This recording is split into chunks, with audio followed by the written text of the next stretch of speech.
warahmatullahi wabarakatuh. Kami dari kelompok 4, saya Rafia Darwati, Saya Sarisa Nulis. Saya Nafisa Kamifah. Saya Dewi Mustika. Saya Nina Priani. Saya Nina Nadia. berikut adalah video laporan khusus kami yang berjudul Cerebral Palsy. Selamat menyaksikan. Bapak Ibu. Isi cerebral palsy di mana cerebral berarti berhubungan dengan otak, sedangkan palsy berarti kelumpuhan atau tidak dapat bergerak. Nah, jadi CP berarti jenis kelumpuhan yang diakibatkan oleh kerusakan pada otak. Dalam artian CP merupakan bagian dari sindrom yang mencakup disfungsi motorik, disfungsi psikologis, kelumpuhan atau kejang, serta gangguan emosional dan perilaku akibat kerusakan otak. Itu merupakan pengertian dari Syahad Putri et al. 2004. Untuk pengertian Musta et al. 2001, CP merupakan gangguan motorik yang bersifat non-progresif yang terjadi pada anak kecil karena adanya kerusakan otak yang bisa terjadi baik saat di dalam kandungan atau prenatal, selama proses melahirkan atau natal, maupun setelah proses kelahiran atau postnatal, sehingga dapat mempengaruhi proses tumbuh kembang pada anak. Ada studi berbasis populasi dari seluruh dunia melaporkan bahwa perkiraan prevalensi CP ini berkisar dari 1,5 hingga lebih dari 2,5 kasus dalam setiap 1.000 kelahiran di dunia per tahunnya. Nah, adapun prevalensi secara signifikan lebih tinggi pada bayi yang lahirnya itu prematur daripada bayi yang lahir di bawah bulan. Adapun risiko terjadinya dari cerebral palsy ini meningkat dengan menurunnya usia kehamilan, dengan bayi yang lahir pada usia kehamilan kurang dari 28 minggu adalah yang paling berisiko terkena CP. Nah, prevalensinya juga itu lebih tinggi pada bayi yang berat badannya itu lebih rendah. Nah, berat badan lahir itu yang sangat rendah atau kurang dari 1.500 gram. Bayi yang lahir itu memiliki risiko yang tinggi untuk terkena CP yaitu sebesar 5-15% dengan kelahiran yang kurang dari berat badan 1.500 gram. Nah, meskipun dalam kebanyakan kasus CP ini adalah akibat dari cedera pada otak, pada janin atau neonatus. Cerebral palsy onset pasca neonatal telah dikenali. Nah, CP pada post neonatal terjadi akibat cedera otak setelah periode neonatus dan sebelum usia mencapai 5 tahun. Selanjutnya, berdasarkan riset kesehatan dasar atau Risetdas Kementerian Kesehatan Indonesia tahun 2018, prevalensi cerebral palsy di Indonesia itu terjadi sekitar 0,09% dari jumlah anak-anak usia 24 sampai 59 bulan. Nah, berdasarkan jumlah prevalensi tersebut, dapat kita jabarkan bahwa setiap dari 1.000 kelahiran terdapat 9 kasus anak yang mengalami cerebral palsy. Sedangkan berdasarkan survei sosial ekonomi nasional atau Suksesnas, Badan Pusat Statistik atau BPS Republik Indonesia itu, pada tahun 2018 jumlah cerebral palsy di Indonesia mencapai 866.770 jiwa yang tercakup cerebral palsy dengan klasifikasinya itu klasifikasi ringan, sedang, dan berat. Jadi cerebral palsy adalah penyakit dengan berbagai macam penyebab. Waktu terjadinya kerusakan otak secara garis besar dapat dibagi menjadi 3 periode, yaitu prenatal. Nah, pada masa ini banyak faktor yang menyebabkan terjadinya kerusakan otak. Antara lain, yang pertama ada faktor herediter atau genetik. Nah, yang kedua ada infeksi virus seperti rubella dan herpes, bakteri dan parasit. Yang ketiga ada anoksia janin yang disebabkan oleh perdarahan akibat pemisahan plasenta yang terlalu dini atau kelainan pertumbuhan plasenta. Dan yang keempat ada inkompatibilitas resus yang meliputi anemia hemolitik, hiperbilirubinemia, dan eritroblastosis janin. Yang kelima ada gangguan metabolik ibu seperti diabetes mellitus. Yang keenam ada gangguan perkembangan yang meliputi kelainan pertumbuhan otak vaskuler, dan struktur skeletal. Yang ketujuh ada keracunan pada masa kehamilan juga berpotensi menimbulkan terjadinya cerebral palsy pada anak. Nah, fase kedua ada fase natal. Fase natal ini banyak faktor-faktor yang menyebabkan kerusakan otak, di antara lainnya adalah yang pertama ada anoksia atau hipoksia, yang kedua ada icterus meningitis purulenta, yang ketiga ada prematuritas, yang keempat ada perdarahan otak. Lanjut di fase ketiga, yaitu fase postnatal. Nah, pada fase postnatal pada bayi beresiko mendapatkan paparan dari luar yang dapat mempengaruhi perkembangan otak, mungkin dapat mengakibatkan terjadinya kerusakan pada otak. Nah, kerusakan yang terjadi ini pada jaringan otak setelah proses kelahiran yang mengganggu perkembangan yang menyebabkan cerebral palsy pada anak. Di antara lainnya, yang pertama adalah trauma kapitis, yang kedua ada meningitis, yang ketiga ada encephalitis, yang keempat ada luka parut pada pasca bedah. Nah, yang kelima adalah berat badan dari lahir yang rendah, yang ketujuh ada epilepsi, yang kedelapan ada tumor, yang kesembilan ada anoksia karena tenggelam. Klasifikasi cerebral palsy berdasarkan gejala klinis yang dialami oleh penderitanya dapat dibedakan menjadi 4 tipe. Yang pertama pertama itu tipe spastik, yang kedua tipe diskinetik, yang ketiga tipe ataksia, dan yang terakhir itu ada tipe campuran. Nah, untuk tipe spastik ini adalah tipe yang paling sering diderita oleh anak CP, sekitar 70-80% penderita. Nah, spastik ini berarti kekakuan pada otot. Spastik dapat terjadi karena adanya kerusakan pada otak, khususnya pada bagian korteks cerebri atau stratus pyramidalis. Berdasarkan topografinya, CP tipe spastik ini terbagi atas 5. Yang tipe pertama itu ada spastik monoplegi. Spastik monoplegi merupakan tipe spastik yang mempengaruhi salah satu anggota gerak, contohnya tangan kanan. Jadi itu cuma satu saja. Terus yang hemiplegi itu dia mempengaruhi satu sisi tubuh. Ya, jadi kalau tangan kanan kena, berarti kaki kanan juga kena. Ya, kalau tipe ketiga ada tipe spastik diplegi. Spastik diplegi merupakan tipe CP spastik yang mempengaruhi setengah ekstremitas. Entah itu ekstremitas atas atau ekstremitas bawah, tapi yang paling sering ditemui adalah ekstremitas bawah, itu kaki kanan dan kaki kiri. Lalu tipe selanjutnya ada CP spastik triplegi. Kalau triplegi ini dia mempengaruhi 3 anggota gerak tubuh, contohnya tangan kanan, kaki kanan, dan kaki kiri. Itu sebaliknya. Dan tipe terakhir adalah tipe quadriplegi atau kita biasa sebut juga dengan tetraplegia. Jadi itu mempengaruhi 4 anggota gerak, itu ekstremitas atas dan ekstremitas bawah. Jadi semuanya itu dia terdapat kekakuan.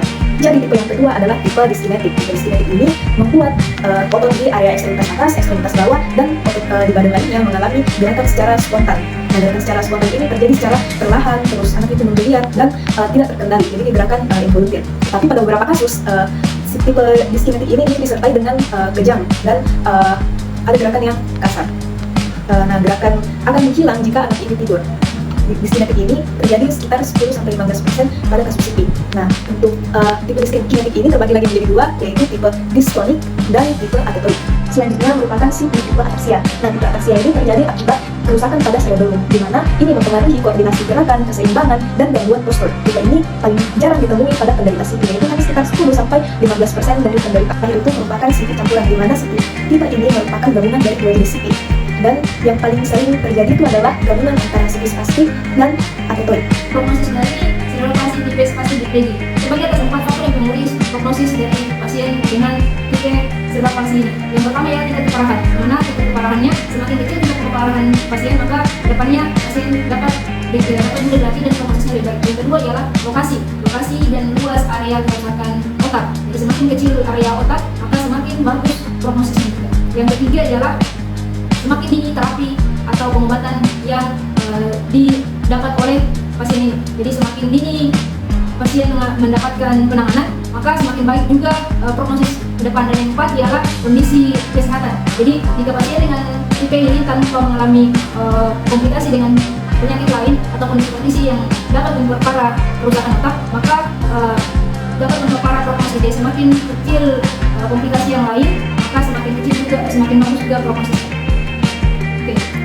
Selain itu, faktor yang mempengaruhi prognosis juga dapat kita bagi, yaitu pertama bisa dari spastiknya, kontrakturnya, gangguan keseimbangan, dan sensoriknya. Jadi dari keempat ini semakin bagus spastiknya, semakin rendah spastiknya, semakin rendah kontrakturnya, semakin rendah gangguan keseimbangannya dan gangguan sensoriknya, maka prognosis pasien dapat kita bilang bagus ke depannya, dapat dilatih dengan mudah, dapat menerima terapi dengan mudah, dan dapat kita tangani lebih baik. Manifestasi klinis pada anak CP ini terlihat dari kelainan gerak dan posturnya. Di anak CP ini, postur mereka itu terlihat asimetris atau bahkan terkena adanya skoliosis. Untuk gerakan, pada anak CP ini terdapat gerakan-gerakan involuntar seperti atetosis atau gerakan hemodikliuk. Pada anak CP, refleks primitifnya itu menetap atau bahkan menjadi hiperaktif. Kemudian refleks posturalnya itu terlambat muncul atau bahkan tidak ada.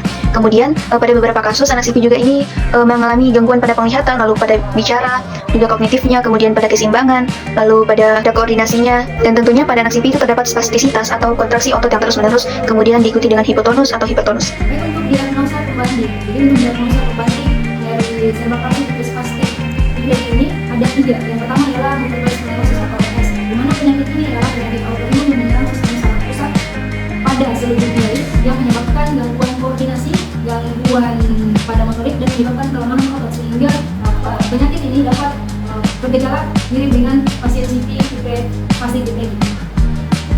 Yang kedua ialah new muscular dystrophy atau DMD, di mana penyakit ini adalah penyakit genetik yang menyebabkan degenerasi otot secara progresif sehingga melemahkan otot-otot tubuh, di mana termasuk di antaranya ialah pada otot kaki atau tungkai bawah, sehingga menyebabkan kelemahan otot dan kesulitan berjalan yang sangat mirip dengan pasien CP tipe spastik diplegi. Dan yang ketiga ialah serba palsi tipe ataksi. Walaupun sama-sama serba palsi, namun tipe spastik ataksi ini juga menyebabkan gangguan keseimbangan dan gangguan koordinasi, sehingga ketika mendiagnosis pasien ada kesalahan karena gangguan pada tipe ataksi ini juga mengalami gangguan pada koordinasi dan gangguan pada keseimbangan yang sangat mirip dengan pasien dengan tipe spastik tipe G. Namun kita dapat membedakan dari keempat penyakit ini atau kondisi ini dengan satu sama lain. Di antaranya, jika kita mau membedakan multiple sclerosis dengan DMD dan dua penyakit ini kita mau bedakan dengan tipe spastik diplegia ialah dua kasus ini biasanya muncul ketika anak-anak atau ketika dewasa. Beda dengan tipe spastik diplegia yang biasanya dari bayi sudah terkena spastik diplegia. Dan juga untuk DMD biasanya untuk kelemahan ototnya atau kelemahan ototnya itu progresif, jadi lambat laun bisa lebih berparah dibandingkan dengan tipe spastik diplegia. Dan yang selanjutnya, jika kita bandingkan antara spastik diplegia dan spastik ataksi ini, bedanya ialah kalau spastik diplegia ini biasanya muncul gejala spastik atau gangguan pada otot, namun pada sistem ataksi itu yang bermasalah ialah lebih ke gangguan keseimbangan pada si pasien tersebut. Silakan pasien. Perkenalkan, saya Kak Darwati, seorang fisikalis di Medan. Dan Bapak siapa? Saya Ben. Pak Ben kesini siapa Pak yang dulu? Pak. Kalau boleh tahu sebelum aku Pak? Ya, dari bagaimana sih? Cuma disuruh tapi masih sering jatuh. Sering jatuh. Ya, usianya itu kalau saya boleh tahu berapa? Saat ini dia 12 tahun. Kita Kevin masih boleh tahu kenapa Pak? Jadi orang tua itu sudah cerai di akhir. Dan saya sudah ada kontak sama ibunya dan bapaknya ini cukup jauh. Jadi aku itu 12 tahun sekarang. Setiap tahun dia pulang sini. Saya dia tahun. Kasih surat dari ini sih utang saya. Sudah bertanya. Kalau ulang tahun itu gratis. Sekitaran sampai SD ya. Ya, Langsung ke silakan di sini Pak. Tidak pernah dokter. Tidak pernah minum obat juga. Ada sakit lagi, balik lagi.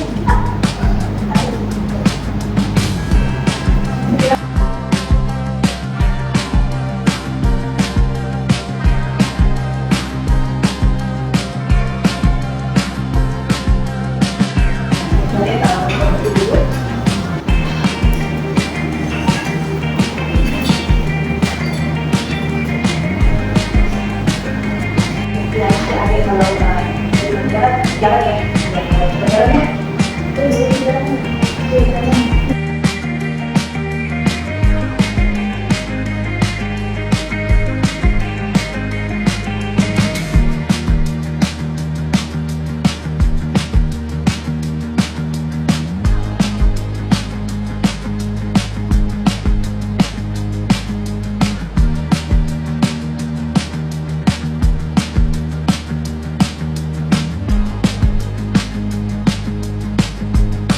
Nanti kalau saya arahkan untuk gerakan kita ikutin ya, kita lihat baik-baik ya, kita coba gerakan seperti ini.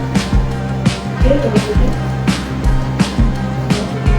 Terus kalau saya bawa keluar seperti ini, kita bawa keluar juga di bagiannya, kita langsung masuk ke dalam. Oke, keluar, masuk ke dalam.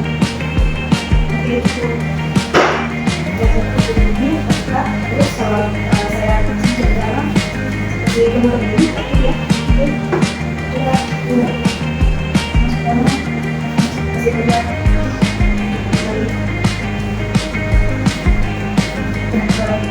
bawah seperti ini, bawah seperti ini,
Saya bawa kita seperti ini, itu waktu itu kamu cari pasal pojok. Oke, kalau saya ya nanti lalu kita tahan. Selanjutnya masuk ke usia kandungan. Nama itu ada di surat kandungannya. Surat kandungan itu terdapat pada otak protein dan plasma dan sirus. Ada juga masih lunas pada grup otak protein. Lanjut di usia atrofia tidak ada masalah di usia atrofia. Selanjutnya ini ada di korteks motor terus di bidang. Dan untuk psikologinya tidak ada masalah. Selanjutnya kita tes lagi.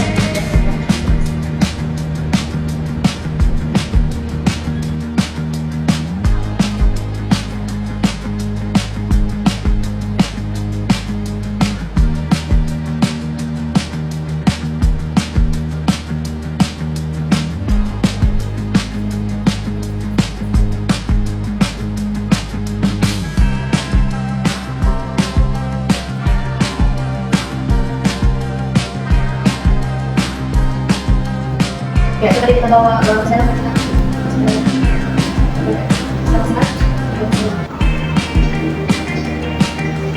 Ya, coba deh kita bawa ke kita. Coba bersihkan itu. Bersihkan. Oke. Coba deh bawa ke kita ke atas.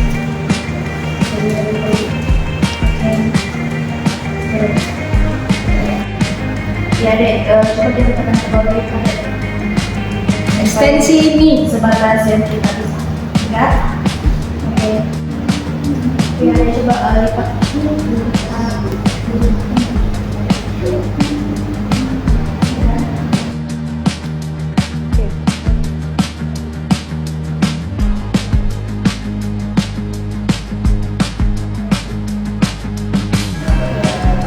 Cukup dibawa kita ke dalam.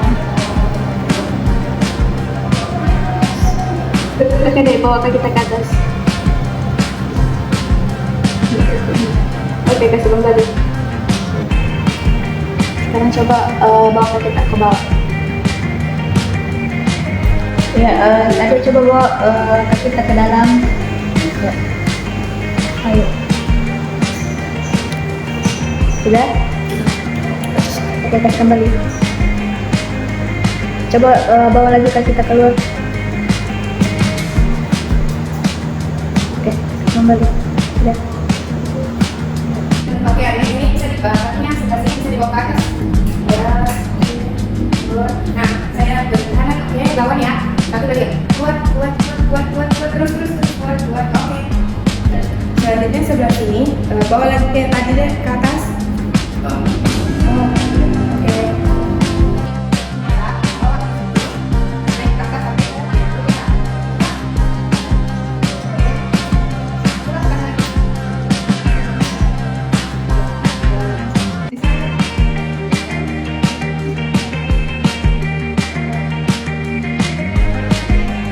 coba adek, ini kan ada soal. Nah, coba bisa kasih gambar jam di jam 11 lewat 10 menit.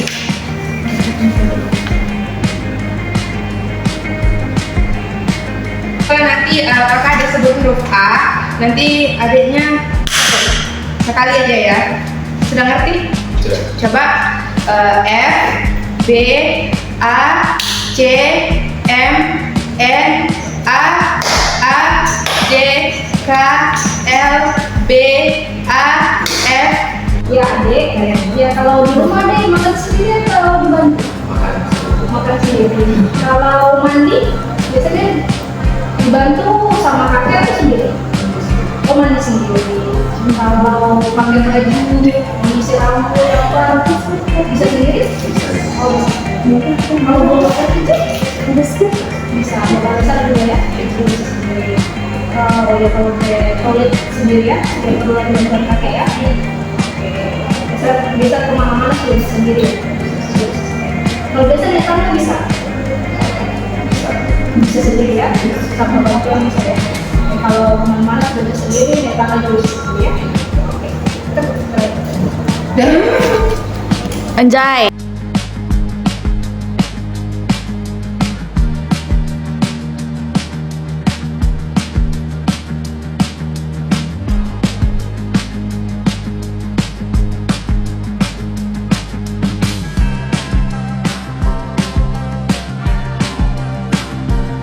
Permisi ya.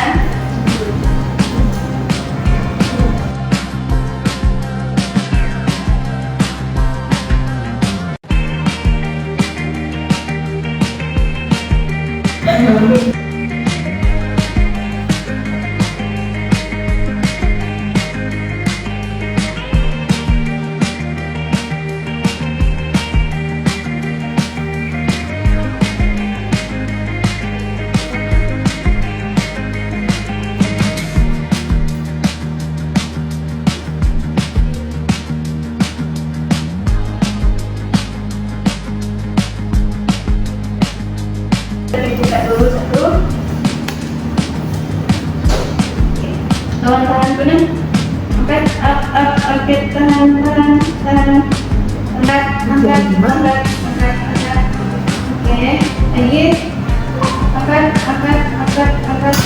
Oke. Oke, jadi ada nanti itu kita rangkai pon 1 sampai ke 3 nah. Coba. Bisa aja, angkat. Oke, lagi. Oke, lagi. Good job.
Yuk kaki ke atas, kuat.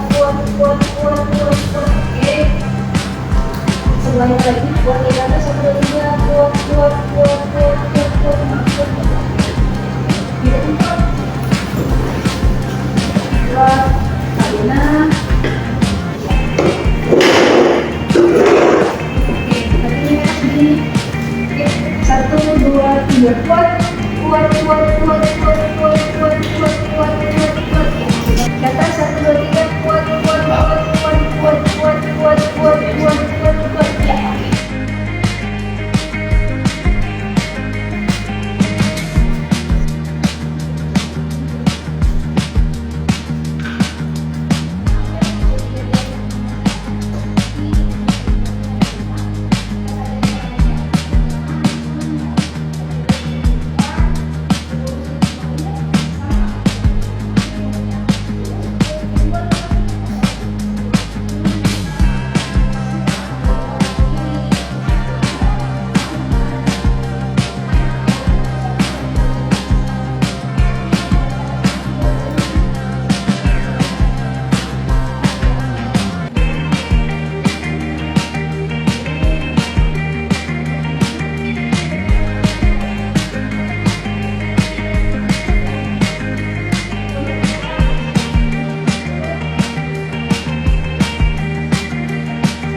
Baik, saya akan menjelaskan terkait dengan kolaborasi.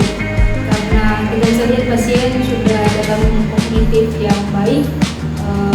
Kedua, dari kemandiriannya, adanya juga sangat baik dan kemampuan berkomunikasinya sangat baik.